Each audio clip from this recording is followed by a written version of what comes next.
नाजरीन, इस्लाम टुडे में आपको फिर खुश आमदीद कहते हैं। जी डॉक्टर साहब, एक आम सा मसला है लोगों का, हमारे नाजरीन देख रहे हैं कि जागीरदार अक्सर अपने जो हैं वारिस बेटियां हैं उनको जायदाद नहीं देते, बेटों को दे देते हैं। दूसरा जो है मामला वो जो इस पे रोशनी डालें, फिर दूसरे के ऊपर बाद में बात करते हैं। जी आज़ाद साहब, ये फ़िरौनी तरीक़ा है, ज़ालिमाना निज़ाम है, जिसे ख़त्म करने के लिए अल्लाह ने हर ज़माने में पैगंबरों को भेजा और हमारे आखिरी पैगंबर सल्लल्लाहु अलैहि वसल्लम को भेजा। आपने इस जागीरदारी निज़ाम और ये जो फ़िरौनी एक सिस्टम है, इस पर ज़रबे कारी लगाई थी और इन सब चीज़ों को आपने तहस नहस कर दिया। अफसोस ये कि हमने हुज़ूर सल्लल्लाहु अलैहि वसल्लम की इन तालीमात भुला दिया और वही फ़िरौनी निज़ाम को और जागीरदारी ज़ालिमाना निज़ाम को दोबारा हम वो ज़िंदा किए हुए हैं। कोई शख्स छोटा हो बड़ा हो, उसे ये हक़ नहीं है कि अपनी बेटी को, अपनी बहन को, अपनी वालिदा को, ख़वातीन को अपनी जायदाद से महरूम करे। यानी एक तसव्वुर लोगों में ये पाया जाता है कि ये ज़मीन ये हमारी माँ है, इसे तकसीम करना तो गोया माँ को तकसीम करना है। ज़मीन को माँ समझते हैं और जिसे अल्लाह ने माँ बनाया है उसका हिस्सा देने के लिए तैयार नहीं। जिसे अल्लाह ने बेटी बनाया, जिसे अल्लाह ने बहन बनाया, उसका हिस्सा उसे देने के लिए तैयार नहीं। और इससे बढ़कर क्या जुल्म होगा और जाहिलाना सोच क्या हो सकती है कि बाज़ मुआशरों में ये कह दिया जाता है कि हमने इस खातून की शादी कुरान से कर दी, तो बस अब ये सारी ज़िंदगी बैठ के कुरान पढ़ा करे, सिर्फ़ इसलिए कि अगर हम शादी करेंगे तो आखिर इस्लामी एक निज़ाम है, तो इसके मुताबिक हमसे ये मुतालबा किया जा सकता है कि जायदाद में, ज़मीन में कोई टुकड़ा वो भी हमें दिया जाए। सिर्फ़ इस मुतालबे से बचने के लिए या इस ज़िल्लत से बचने के लिए कि अपनी ज़मीन हम दे दें, कहेंगे उसको कि आपकी शादी कुरान से है, आप कुरान पढ़ें। और इसके नतीजे में बहुत से ऐसे अखलाक़ी बिगाड़ के वाक़यात वो हमारे सामने आए हैं जो नहायत ही शर्मनाक हैं। लिहाजा कोई शख्स किसी को ये कुरान से जो शादी है ये गैर शरई, कोई इसका गैर शरई ये कुरान करीम से जो शादी का मसला है ना, इसको हम एक विरासत के तनाजुर में देख रहे हैं और ये तो हराम नाजायज़, इसमें तो कोई कलाम ही नहीं है। बिल्कुल सही। मैं एक ऐसे पहलू की तरफ इशारा करना चाहता हूँ जो बराह रास्त तो इससे मुताल्लिक़ नहीं है, लेकिन वो अक़ीदे का मसला है। जी। और वो ये है कि कुरान करीम अहले सुन्नत वल जमात का अक़ीदा ये है कि वो अल्लाह का कलाम है। बिल्कुल सही। अल कुरान कलामुल्लाह गैर मखलूक़। इमाम अहमद बिन हम्बल ने इसी मसले पर मसाइब बर्दाश्त किए।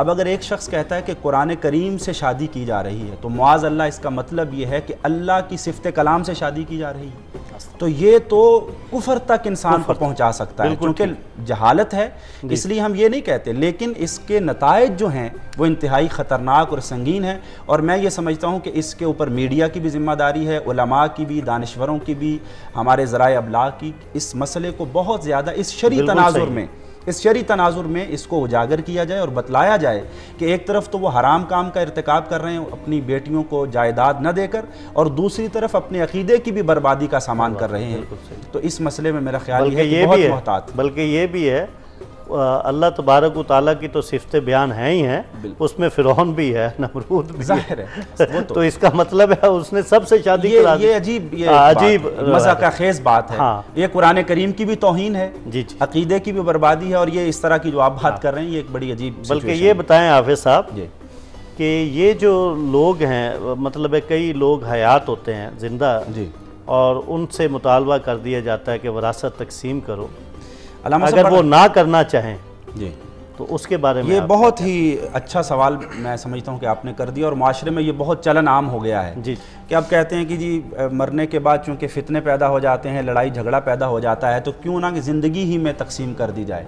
तो मोहतरम प्रोफेसर साहब भी तशरीफ़ फरमा हैं, आप फ़िक़्ह इस्लामी के पूरे ज़ख़ीरे से कोई एक लफ्ज़ भी अगर दिखा दें कि विरासत ज़िंदगी में होती है, ये मुमकिन ही नहीं है, क्योंकि विरासत की तारीफ़ में ये बात दाखिल है कि विरासत उस माल को कहते हैं जो किसी के मरने के बाद उसके वरसा में तकसीम किया जाता है। तो विरासत की तकसीम में यानी तारीफ़ में ये बात शामिल है। तो इसलिए ज़िंदगी में कतन वो हिबा होता है, जो अपनी औलाद को वो दे देता है, किसी रिश्तेदार को दे देता है, गिफ्ट वो हो सकता है, उसमें फिर बराबरी होगी। अगर बेटे को आप 100 रुपये 1000 रुपये दे रहे हैं तो बेटी को भी उतना ही देना होगा। उसमें फिर ये उसूल नहीं होगा कि लिज़्ज़करि मिस्लु हज़्ज़िल उन्सयैन, उसमें मसावी बराबर। नबी करीम सल्लल्लाहु अलैहि वसल्लम के पास एक सहाबी आए, फरमाया मेरा वो फ़लाँ बाग है, मैं उसको अपने इस बेटे को देना चाहता हूँ, आप गवाह हो जाएँ। आप सल्लल्लाहु अलैहि वसल्लम ने पूछा कि आपके और बेटे भी हैं, बेटियाँ भी हैं? उन्होंने कहा जी, और सबको दे रहे हैं ये बाग? कहा कि नहीं, एक को।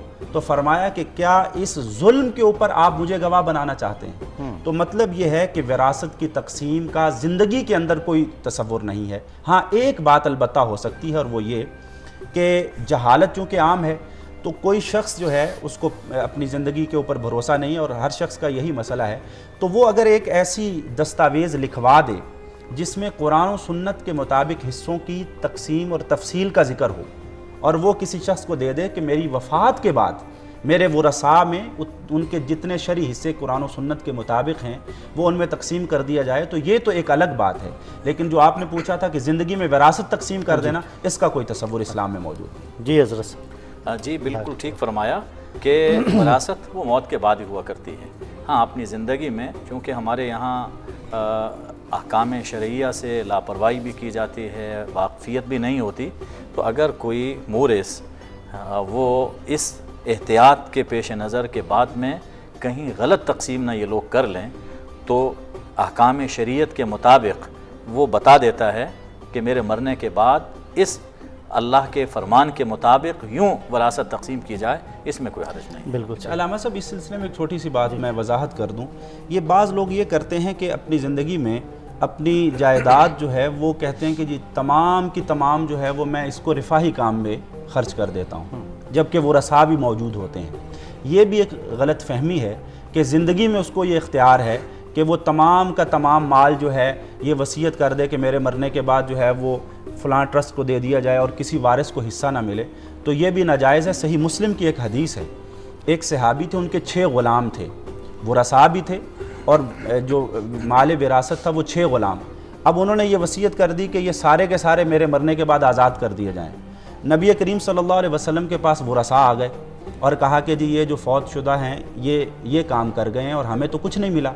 तो आप सल्लल्लाहु अलैहि वसल्लम ने सख्त नाराज़ी का इजहार किया और फरमाया कि अगर मुझे पहले से इल्म होता तो मैं इसकी नमाज जनाजा ही ना पढ़ता।